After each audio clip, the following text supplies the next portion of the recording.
DrugsLab is a channel that claims they are educating people how to use drugs. These are very sensitive, potentially potent, harmful substances safely.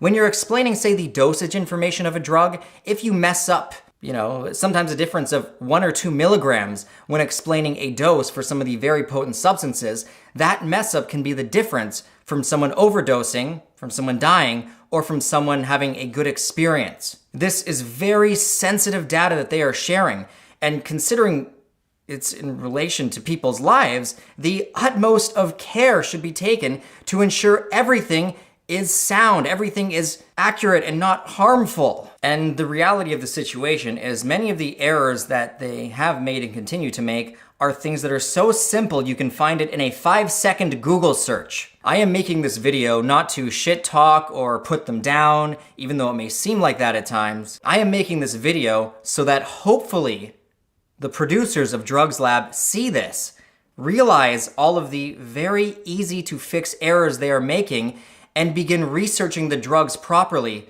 before releasing their videos. I'm also making this so that the many people who have watched DrugsLab can see firsthand the plethora of errors, dangerous errors, that they have made in the name of harm reduction and drug education, so that they can realize you cannot depend on this show as your only source of education. You could get very hurt.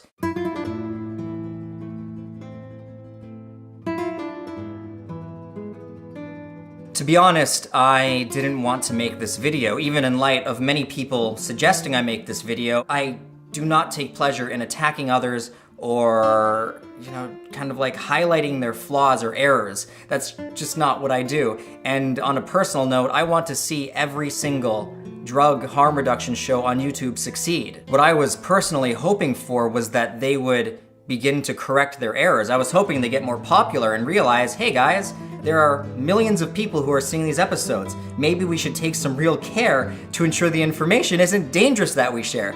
That's what I was hoping would happen. Anyway, if some of you watching naively think that I'm making this video just because, I don't know, maybe I'm jealous of the success of DrugsLab and I'm making this to kind of shoot them down as some kind of attack, as if they're like stealing my subscribers or something absolutely stupid that's not true like that, then all you need to do is look at the factual evidence in regards to the types of YouTube channels I promote. I do what no one on YouTube usually ever does. All of the collaborations that I have done up to this point have been with very small YouTube channels.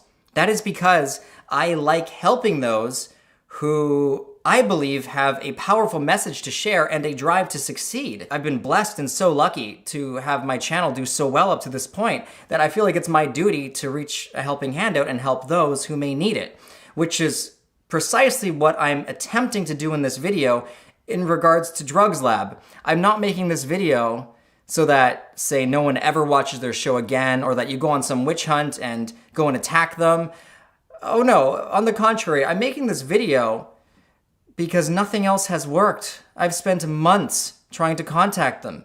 I'm making this video because I want to see them succeed. I personally believe, given the size of their team, that they can overcome these hurdles. They can begin offering accurate information. To be honest, their videos have so much potential. They're entertaining, they're fun to watch, the hosts are very likable, and I honestly feel really bad for the hosts here because none of these are their problems. However, I do realize though that making this video, once you guys see some of the obviously ridiculous errors that they have made, it's very possible that there's going to be some backlash from this. And that is actually what I'm hoping for. They're not listening to criticism, they're not replying to anyone who's tried to contact them to, dare I say, tell them that they're not researching their drugs properly. No, they have shown a complete, blatant disregard for the absolute care of their viewers. They've repeatedly failed to perform adequate research on the very drugs they're attempting to educate people on. Some of the information that they have shared has been so dangerous that, in fact, if a drug user were to follow it, it could result in injury or even death. They've basically forced my hand. I have no choice at this point. I have a harm reduction channel. I need to point out when there's someone claiming to be an educator who's offering dangerous information. That goes completely against everything I stand for. That is the opposite of harm reduction. The thing is, it's not within the hosts that lie the problem. The problem is actually with their production team and whoever's editing the videos. It's their job to research the scripts to ensure that everything the hosts say is accurate and safe, and it's the job of whoever is editing or overseeing the editing to ensure that no misinformation makes it into the final cut. Now, I would like to point out that I'm not perfect. We all mess up from time to time. I know that I've made errors, and I will probably continue to make mistakes, and I'll continue to learn from my mistakes. That's just life. However, when I'm wrong, especially if I was wrong in regards to sharing information that could hurt someone, I would publicly admit I was wrong, and I would correct myself to ensure that nobody was harmed via my misinformation. I mean, when a harm reduction show that claims it's funded by the Dutch government begins sharing information that could be potentially dangerous, life-threatening to the very drug users they claim that they're there to protect and to educate, then there's a serious problem that needs to be addressed here, and that shit really just needs to fucking stop.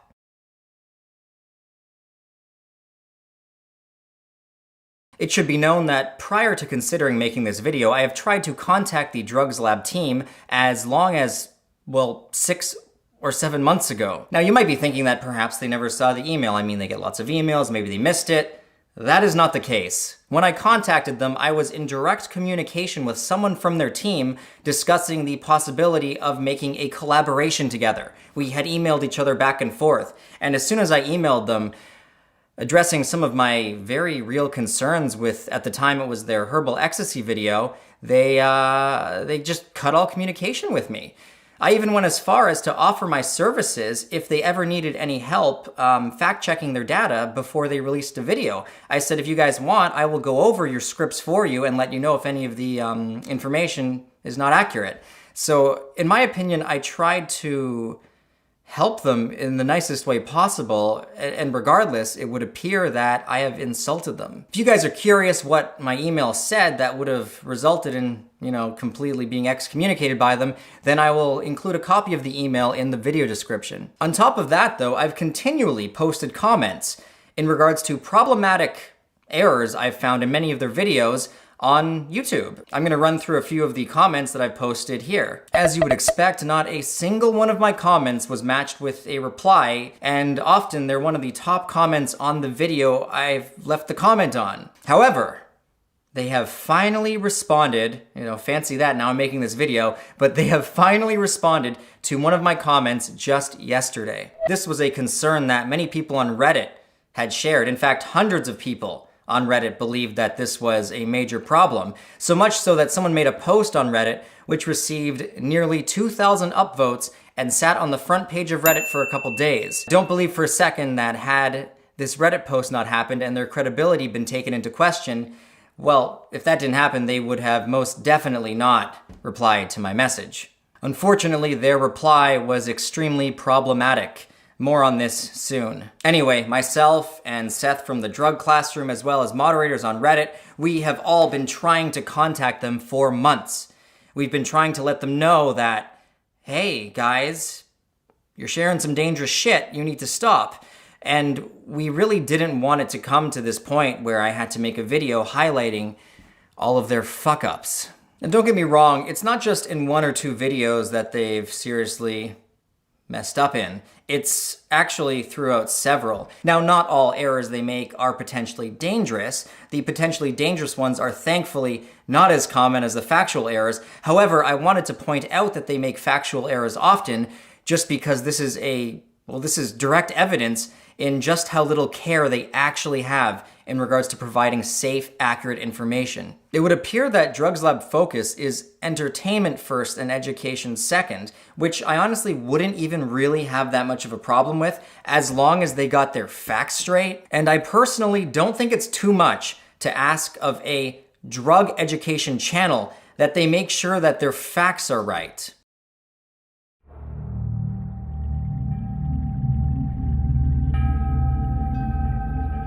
In their recent episode on DXM, Bastian consumes dextromethorphan with the additive acetaminophen included in it. High doses of acetaminophen can result in liver failure. Het is ook helemaal uitgezocht. Er zit paracetamol in, er zitten nog allerlei andere stoffen in.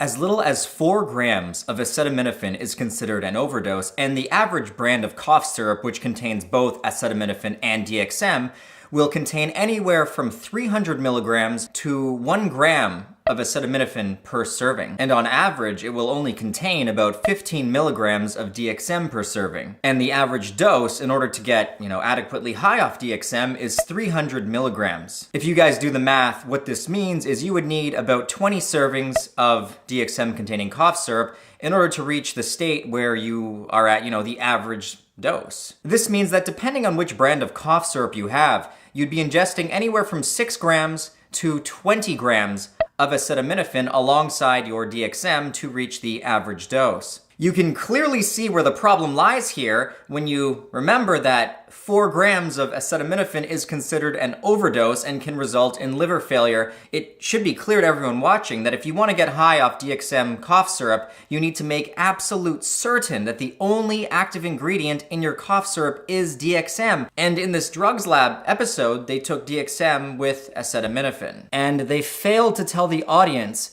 that if you were to copy what they did, they failed to tell the viewer that following in their footsteps would result in potential death. I'm sorry, but when you're running a drug education harm reduction channel, you should never showcase someone ingesting a substance with a known dangerous ingredient as an additive. And even if you are, you need to make it very clear that other people need to avoid that additive. In this case, other people should avoid acetaminophen.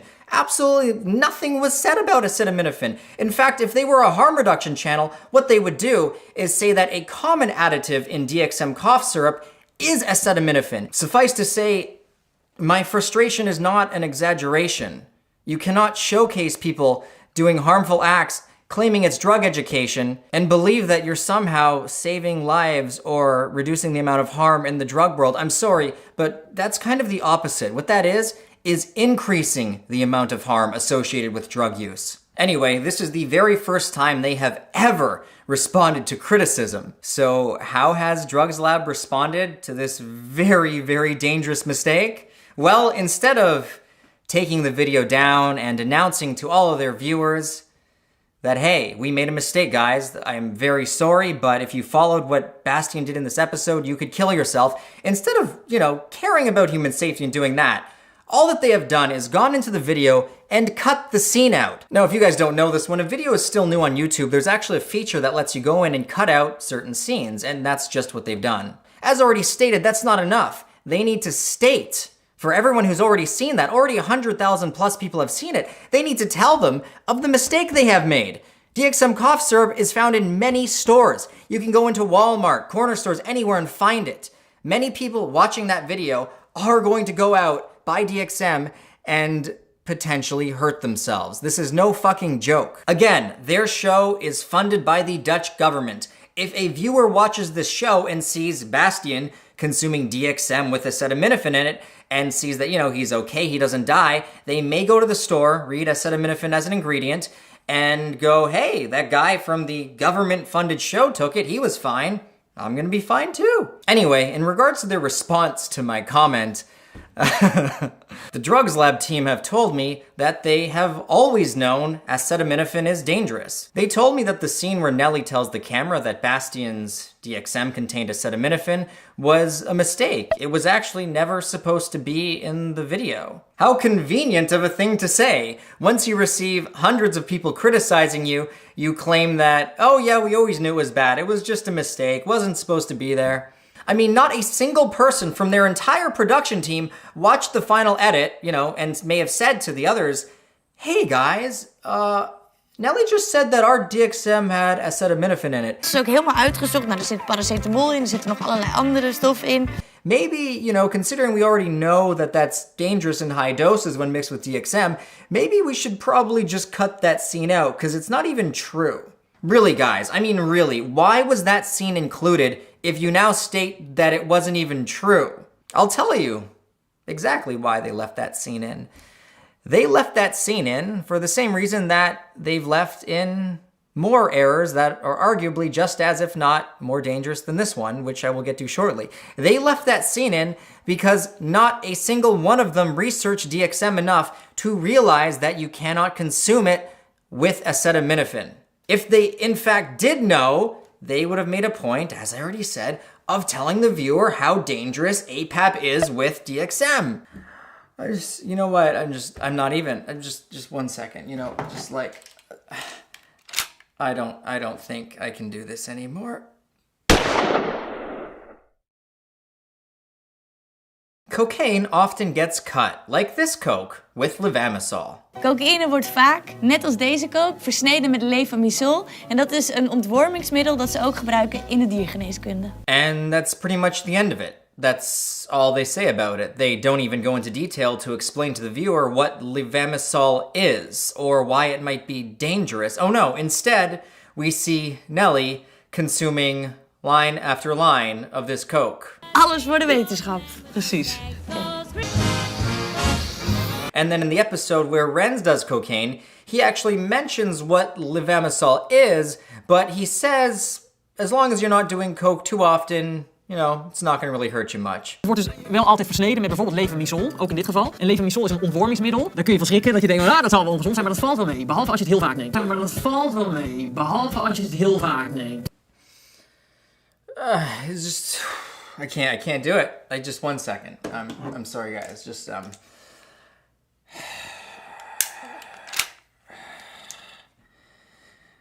It actually is dangerous as a cocaine adulterant. It's been known to be dangerous for many years. Levamisol is a dewormer. It's an anti-parasitic medication that is used on livestock, on pigs and cattle. What it does is it suppresses the immune system in those who are exposed to it. It's also very possible that it interacts with cocaine's stimulant effects.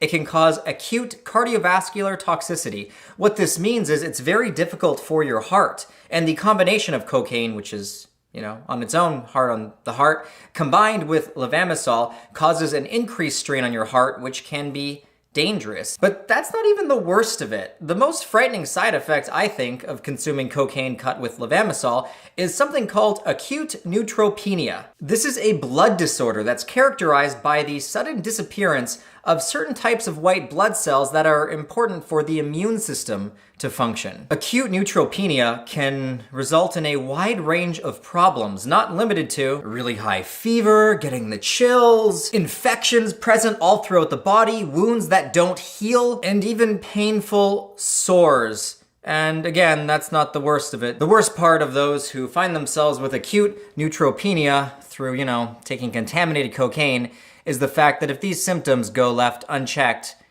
you can die. It can kill you. And the reality is not enough research has actually been done to really rule out if, say, taking cocaine that's cut with levamisol once a month is going to ruin your health. We don't know. But what we do know are the many harms that can come from this drug. Many of them have been publicized, you know, in mainstream media. If DrugsLab was indeed a harm reduction channel, they would have never consumed cocaine that was knowingly cut with levamisol. They would probably tell you that, hey, if your cocaine is, you know, laced with this stuff, that's cocaine that you should avoid. But instead, Nelly and both Renz consumed cocaine that was cut with this junk, and they both appeared to have a pleasant, very good time, and what's more problematic is they went as far as to tell the viewer that it's not even a big deal. I really want to pull the gun out and put it to my head again, but I think that joke is just getting really old at this point.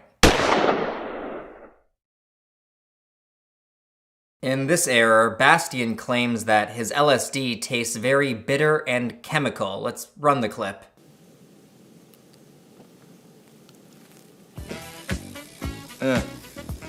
Chemisch.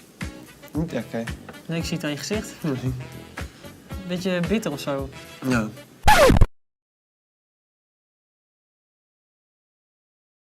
Do you guys notice how intense his facial expression was when he noticed the bitter taste? Most people know that LSD should not have a bitter taste. Most people would report that LSD, if anything, is tasteless or it has a slight metallic taste. You might, you know, taste a very, at the most, slight bitterness from the ink if it's a design that is, you know, heavy in ink. However, you're not going to taste a very chemical bitter taste from your LSD tabs. Like say, take a little piece of paper with ink on it, put it on your tongue. You're not gonna make the reaction that Bastian is making, and you're definitely not gonna say that it tastes chemical. So, Why did Bastian react so unfavorably if this is in fact LSD? Well, a chemical that is commonly sold disguised as LSD is something called 25I-N-BOME. All acid heads will tell you the same thing. If you get acid and your tab is bitter, it's a spitter.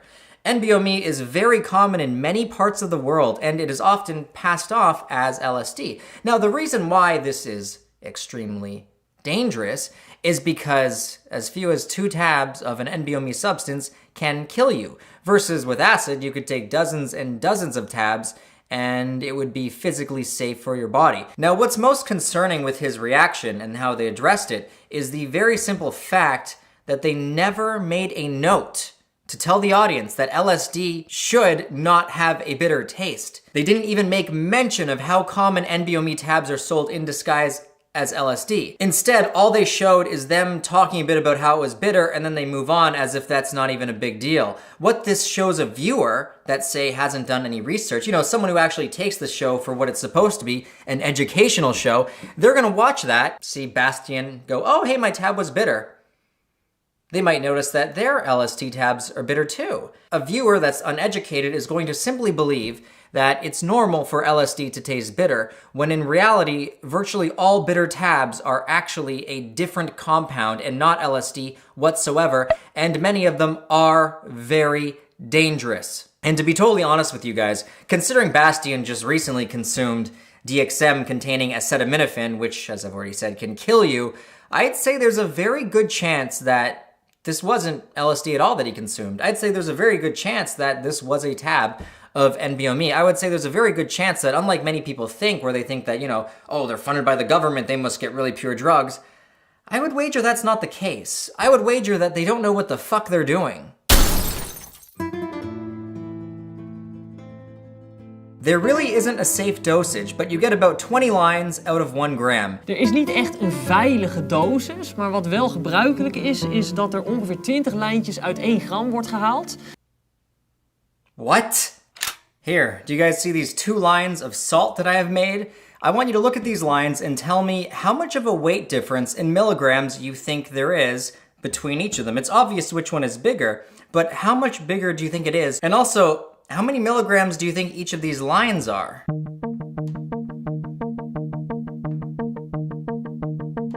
Now, I'm aware that being salt, this has a different weight than, say, cocaine. However, for the sake of this example, what did you guys come up with? The answer is the one on the left weighs 1 gram, and the one on the right weighs only 500 milligrams. That's half a gram. Do you guys really think that when someone's getting fucked up off coke, they're going to be able to visually know the difference between the amount of cocaine they are snorting in each line? Do you guys think that telling someone to eyeball your doses and that, oh, hey, you get about 20 lines out of 1 gram is the right thing for a harm reduction channel to tell its viewers? Let's not forget that they also said there isn't a safe dosage and it's fine to take a line once every 30 minutes. Als je bijneemt, zorg er dan voor dat er minimaal een half uur tussen zit. Veilige dosis? Are we not talking about fucking drugs here? Of course there is a safe dosage. Its safety can be measured for each line. You can weigh what your doses are, and it should be weighed. If they were in fact a harm reduction channel, they would stress that you shouldn't just eyeball your lines of coke when you're out having fun. They would stress that you should weigh each line prior to taking it. I mean, they told their viewers to weigh out their MDMA, didn't they? Why does cocaine get special treatment, whereas MDMA is treated like a drug should be treated?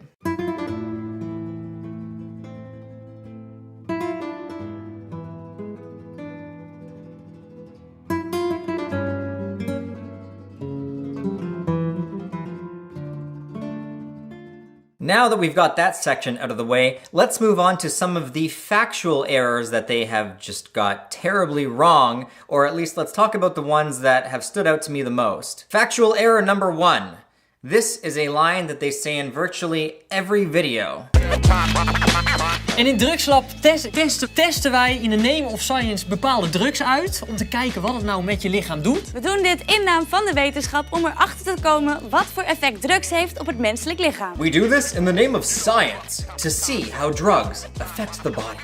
Yeah, it's just not true. They do this for entertainment and for views and for recognition. If they actually cared about science, none of the aforementioned problems would be apparent. Factual error number 2. If the effects are unpleasant, take some vitamin C, dextrose, or a sweet drink in order to reduce the effects. This is a line that they say repeatedly throughout different videos that are about psychedelics, and it's simply not true. There is no evidence that something sweet or vitamin C will reduce the effects of psychedelics. They might be getting vitamin C confused with amphetamine. If you consume high amounts of vitamin C, it will actually reduce the effects of amphetamine because it will slow the absorption down of it in your gut. But in regards to psychedelics, there's actually no evidence that vitamin C or anything sweet is going to cause some kind of a pharmacological effect on you and lower your trip. I mean, unless they're just going off placebo here, and that doesn't always work as well as you'd want it to. I spent many years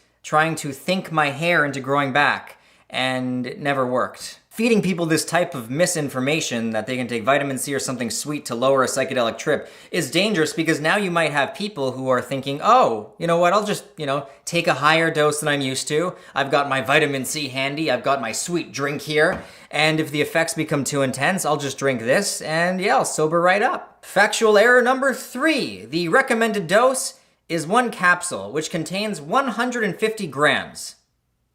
Wait, excuse me?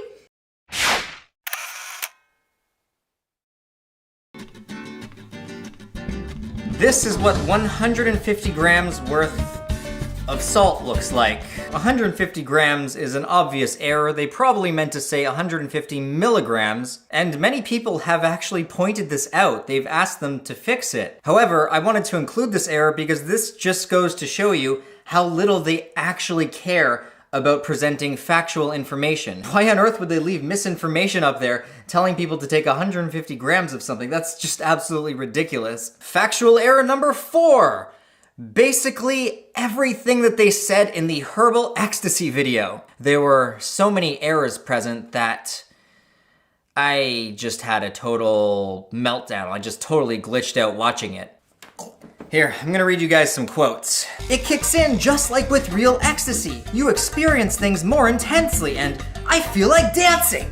This is natural but almost just like real MDMA. I think I might not notice the difference with real ecstasy versus herbal ecstasy. This comes so close. No, just no. The product he took contained caffeine and Mucuna pruriens. Hierin zijn de voornaamste ingrediënten cola-nut, cafeïne en Mucuna prurien. Which contains L-Dopa, a precursor to dopamine. L-Dopa isn't known to have, euphoric effects. Neither is caffeine necessarily. In fact, L-tyrosine is a precursor to L-Dopa, and I take L-tyrosine all the time. It's part of my daily vitamins. You can buy the shit at the vitamin store. You don't feel jack shit. Combining L-Dopa with caffeine is not going to give you anywhere near the effects that MDMA can cause. The reason that MDMA feels like MDMA is because it affects the serotonin centers in your brain. Neither caffeine or L-Dopa have anything to do with serotonin. They don't even touch those receptors,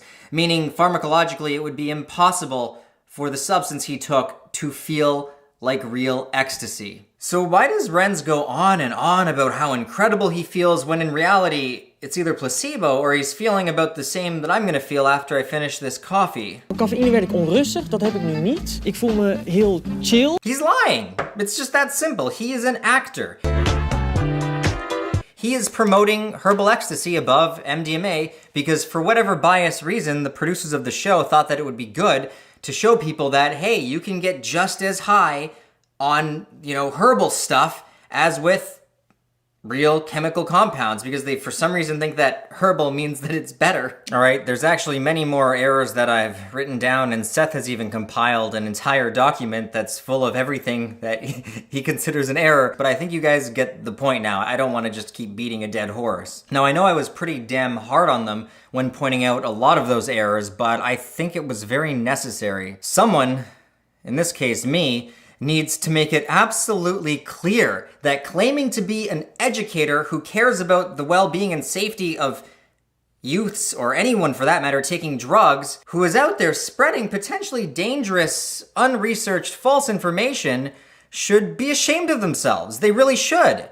This is not a fucking joke. This has to be taken seriously. When you are a government-funded show, people think that there are, researchers behind you, that you know what you're talking about. It's just this assumed level of authority that they are abusing. That goes against everything I stand for. This shit needs to fucking change. They cannot continue spreading misinformation, and they cannot continue masquerading around as a harm reduction channel when all they really are is entertainment. If they want to be entertainment, great. They can just call themselves an entertainment show. They can take the drugs and they can drop the whole act of attempting to educate the viewer on, quite honestly, things that they themselves have no fucking clue about. Or they can change and simply start reading things like Wikipedia. Oh my god, so hard to read a Wikipedia page, so that at least they can stop spreading false information. Myself and Seth, we sometimes read, Seth always reads research paper among research paper. He reads more research papers than I could look at without fainting. So some of us actually research the fuck out of these topics, but we're not even asking DrugsLab to do that. I mean, that's way too much for them. I mean, God forbid, me and Seth are just one person each here who actually do a shit ton of research. They're an entire team and they can't even do a 20-second Google search. We're not even asking that. We're just asking that they stop spreading dangerous information. I mean, take the time to sit down, type into Google, what is a safe dose? How to safely take DXM? And then maybe write your script and plan your video around some factual data that can help the people that you're claiming you're trying to help be safe and can actually educate them instead of spread misinformation which has done nothing and will do nothing but result in greater harm among people who are taking drugs. Anyway, in spite of everything I have just said, I still like their show, and I want to point out again that this is not the host's fault. I do not want anyone to watch this and then go on some witch hunt for the hosts. I'm not saying that you should go easy on them, but I'm just saying that it's not their fault. The fact is, they have not publicly addressed any of the many errors that myself and several others have pointed out. The fact is, instead of taking responsibility when they make a mistake and showing their audience that they actually care about providing safe, accurate information, they choose to ignore all criticism. And when an error sparks a lot of backlash, such as their DXM error, which sparked a Reddit post, which threatens their credibility, they just delete it and pretend it never happened. I really can't understand why this is. I mean, maybe they're too proud to admit when they're at a fault. The thing is, it's no longer about your personal ego when we're talking about drug education. They take this as if it's some kind of a joke, as if it's just a game. It's a very serious matter when these substances have the potential to kill people. It transcends your pride. It transcends your personal ego when the goal is the greater well-being, the greater good of your fellow human. And I also want to let you know that DrugsLab aren't the only ones who are spreading poor information. In the next Everything Wrong With video, I am going to cover a channel that has even more subscribers than DrugsLab. A channel which also has made some mistakes which need rectifying. What channel is bigger than DrugsLab, you may ask? Well, it's one that's actually become a real problem. It's called Psyched Substance. No, this isn't a lie, I'm not joking. I'm actually gonna go through all of my videos and outline any of the big mistakes that I may have made, and I'm going to format it in a similar style as this video. I want it to be made clear that, everyone makes mistakes. I make mistakes, everyone makes mistakes, and it's important that we all address things that we have said that are potentially wrong. Because again, it's not about ego, it's not about pride, it's simply about ensuring that all the information that is shared is factual, up to date, and accurate. If you guys want to help me compile a list of the errors I have made, I'd actually love to hear from you. It would help me a lot if you wanted to help me go through the videos. If any of you guys want to help me go through videos and find mistakes, then I would love it if you emailed me with timestamps. For example, choose a video, and then as you're going through it, write down the timestamp and then put a dash and write what the mistake you believe was. And then you can send me the text over email, and that would actually help me quite a lot because I've got a lot of videos that I need to go through. Anyway, if you guys enjoyed this video, be sure to leave it a big thumbs up. And if you haven't already, subscribe to Mr. Psyched Substance for psychedelic and drug-related content. This is also the part where I always give A big thank you to everyone who's supporting me on Patreon right now. Your pledges help us grow and continue to improve the quality of these videos. If you guys support what I'm doing with this channel, then check out Patreon. Anyway, I hope that this video wasn't too different for a lot of you. I hope that this video wasn't too offensive. This was just, as I've said many times, something that had to be done. Yeah, let me know in the comments section what you liked, what you didn't like about this video. If you think this is a format that I should do again, yeah, let me know. Till next time, take care, guys. Always test your substances, test kit link in description, and I will see you all later. Toodles.